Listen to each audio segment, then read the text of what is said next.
राजकीय घडामोडी, सामाजिक विश्लेषण, कृषी विभाग, कला व मनोरंजन विश्व आणि क्रीडा क्षेत्रातील बातम्यांचे ताजे व अचूक अपडेट्स महाराष्ट्र शाही न्यूज मराठी। बातमी मागची बातमी, शोध सत्याचा।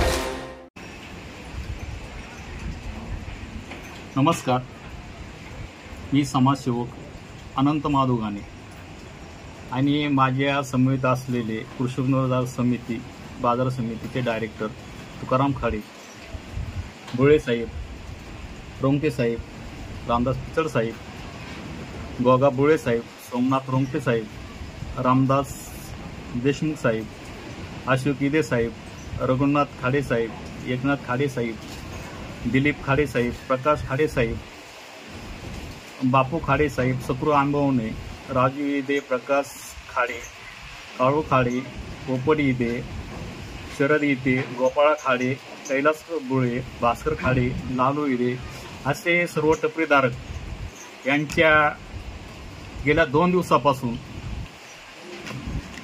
त्यांचे फोन आवून त्यांचे ज्या चिंताग्रस्त हालचाली या सोडवण्यासाठी आणि त्यांना आधार देण्यासाठी आज वस्तुस्थिती जाणून घेऊन त्यांच्यासमोर बैठक घेतली।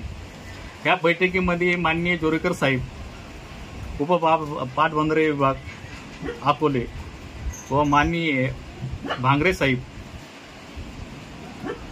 सेंडी भंडारदरा विभाग सेंडी यांच्याशी फोनवर संपर्क साधून आज जे 550 टपरीधारक आणि बोटिंगधारक उपस्थित राहून त्यांच्या समस्या जाणून जोरेकर साहेबांशी आणि भांगरे साहेबांची त्यांच्या व्यथा मांडल्या आणि त्यांना विनंती केली का साहेब, आज आमचे बोटीवाले आणि आदिवासी टपरीवाले धारक हे सर्वजण आपलं निवेदन देण्यासाठी येत आहेत। ते निवेदन घ्यावं आणि शासनाला आमच्या भावना कळवाव्यात का आदिवासी समाजाची रोजीरोटी जी आज छोट्या छोट्या टपऱ्यांमधून चाललो आहे ते सिजनेबल चाललो आहे। याच्यामध्ये काय मोठं कमाई नाही आहे का, आरोग्य आहे, शिक्षण आहे, आईवडिलांचं पालनपोषण आहे। हे करत असताना बोटिंगवर किती धंदा होतो 2 महिन्यामध्ये किंवा टपरांवर 2 महिन्यामध्ये किती धंदा होतो का, रोजगार जो हिरावून आज नोटीसद्वारे घेणार असतील आणि कोणता तरी जो पर्यटन विकास आराखड्याच्या नावाने शासनाने जे आदेश काढले आणि प्रशासनाने तात्काळ कारवाई केली, तर प्रशासनाला विनंती आहे का तुम्ही जरूर पर्यटन विकास आराखडा शासनाच्या म्हणण्यानुसार सादर करा, पण या पर्यटक विकासाच्या अनुषंगाने जो विकास आराखडे त्याच्यात माझे आदिवासी बंधू जे गोरगरीब आणि हातोवर पोट असलेले सर्व आदिवासी तरुणांनाच इथं पर्यटन विकास आराखड्यामध्ये सामावून घेऊन त्यांना छोट्या मोठ्या धंद्यांना आर्थिक जी गरज असेल ती बघून त्यांना अर्थसहाय्य करून त्यांना उभं करण्याचं काम पर्यटन विकासातून करावं असं मी शासनाला माननीय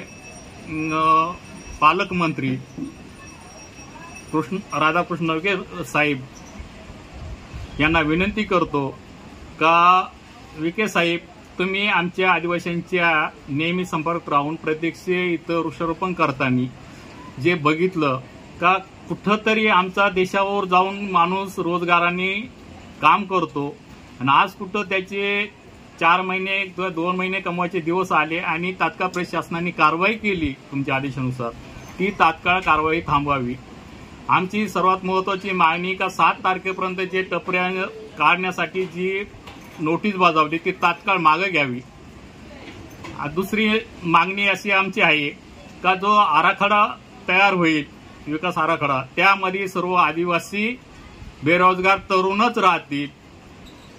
तिसरी मागणी का जे धरणग्रस्त जे बेरोजगार आहेत त्यांच्या जमिनी पाण्यामध्ये गेलेल्या आहेत, ते आता जमीनपासून वंचित आहेत। वर्ग 2च्या जमिनी आहेत, त्यांच्या वर्ग 2च्या जमिनी एक जर केल्या तर शासनाकडून त्यांना कोणत्या तरी फायदा किंवा त्यांना कर्ज घेता येईल।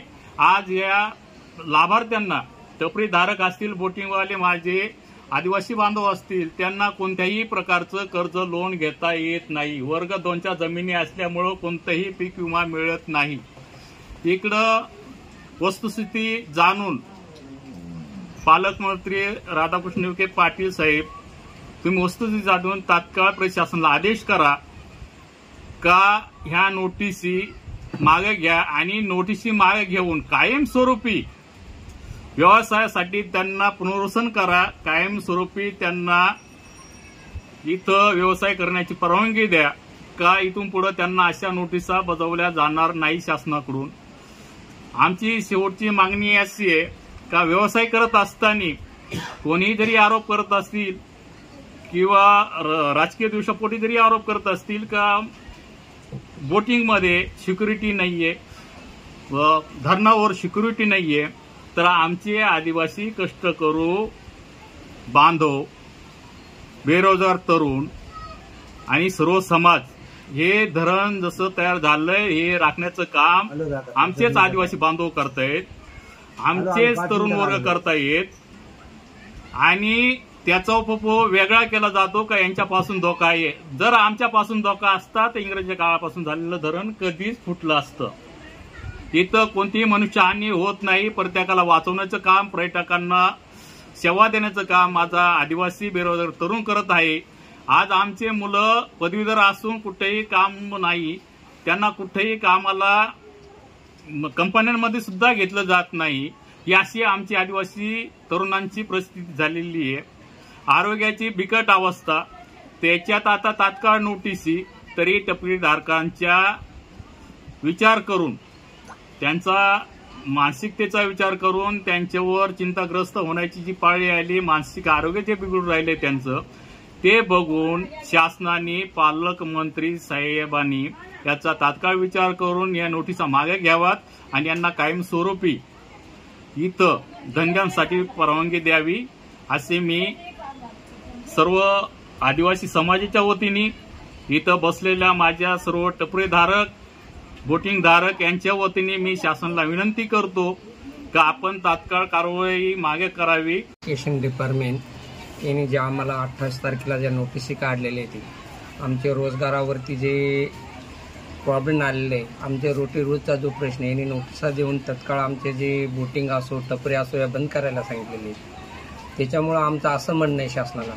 का ज्या आमच्या पूर्वीच्या जमिनी धरणात गेल्या, ते धरणात आम्ही स्थापित झालो, आम्हाला काहीच भेटलं नाही, त्याच्या मोबदल्यात कुठलाच नाही। आमच्या आई वडिलांनी कसे तरी दिवस काढले जाऊन, आता आमच्या आरोग्याच्या किंवा शिक्षणाच्या मुलांचं काही प्रश्न असेल तर आम्ही रोजगारातून काहीतरी करीत होतो। सन्माननीय मधुकररावजी पिचड साहेब यांनी पर्यटन विकासाचा इकडं संदर्भ साधवला आणि त्याच्यातून आमच्या मुलांना रोजगार भेटायला लागले, पण त्याच्या अर्थे असं झालेलं आहे का आम्हाला ज्या इरिगेशन डिपार्टमेंटला नोटिसी काढलेल्या आहेत, बोट असू द्या, टपरी असू द्या, हे बंद करायला सांगितलं। आम्ही करायचं काय, आमच्या जीवनाचं काय, आमचा उदरनिर्वाह कसा होणार, याच्यावरती आमची जी रोजी चालली, तर ती पालकमंत्र्यांना असं विनंती आहे आमची आयलानगरच्या, काही नाही आमचा बोटिंग असो, टपरी असो, या चालू करून द्यावा, आमचा पोटाचा जो उदरनिर्वाह तो चालू करून द्यावा, ही विनंती आहे, दुसरं काही नाही। नमस्कार, मी लालू इथे, मी इथला एक स्थानिक रहिवासी आणि इथे टपरीधारक, पोटधारक याच्यापैकी एक आहे, इथला उदरनिर्वाह करणारा व्यक्ती आहे। हे जे बसलेले आहेत सगळे आमचे उदरनिर्वाह करणारीच मंडळी आहे आणि हे आमचे मान्यवर बोळे साहेब, गाणे साहेब, खाडे साहेब आणि रोंगटे साहेब आहेत। आम्ही आमच्या समस्या मांडण्यासाठी इथं आता उपस्थित राहिलेलो आहे। तर आमच्या समस्या अशा होत्या की आता आम्हाला हे जे पालकमंत्री, माननीय आमचे जलसंपदा मंत्री जे आहेत त्यांनी आणि पाटबंधारे साहेबांनी प्रशासनाकडून जे आम्हाला नोटिशन दिलेलं आहे की तुमच्या टपऱ्या बंद करा, काढून घ्या किंवा बोट बंद करा, तर मग आमचं म्हणणं असंच आहे की आता हे जर व्यवसाय आहेत, आता पर्यटक व्यवसाय खूप चाललेले, पर्यटक खूप आहेत सध्या आणि याच्यावरच आमचा सिजनेबल व्यवसाय, मूळ पॉईंट असं आहे का आमचा सिजनेबल व्यवसाय, पावसाळ्यात जे पर्यटक येतात त्याच्यावरच आमचा वर्षाचा पोटपाणी चालतं। आज पूर्ण भर सिजनेमध्ये जर आम्हाला आता नोटिशन दिलेलं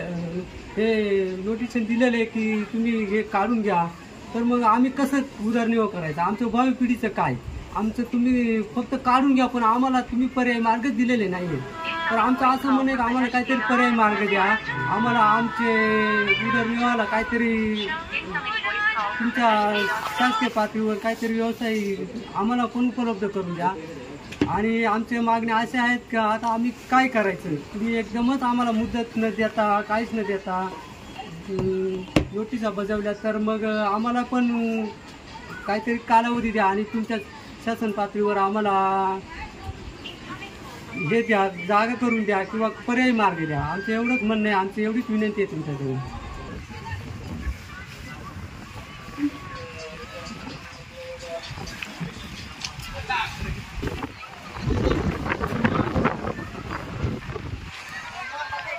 नाही तुमचं नाही काढलं. मी राजू दे मुदखेल भंडारदरा. माझं असं म्हणणं आहे की शासनाने दिलेल्या नोटिसावर योग्य निर्णय लागला नाही तर ऐक ना दादा, ती कट कर ना, त्यांचा आवाज आहे ना. आज या ठिकाणी आमच्या भंडारदरा परिसरातील आदिवासी बांधवांना शासनाने दिनांक 28 जुलै रोजी अतिक्रमण हटवण्यासाठी आणि पर्यटनाच्या नावाचा विकास करण्यासाठी नोटीस दिलेला आहे. आणि या नोटिसाला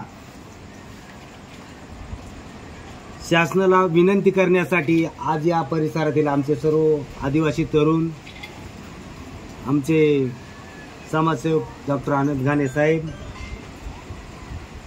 सोमनाथदादा रोंगटे साहेब आणि सन्मान्य बुळे साहेब, मी स्वतः तुकाराम खाडे या ठिकाणी आमच्या तरुणांच्या विनंतीवरून आम्ही शासनाला असं विनंती निवेदन सादर करतोय की गेल्या 28 तारखेला दिलेले नोटीस हे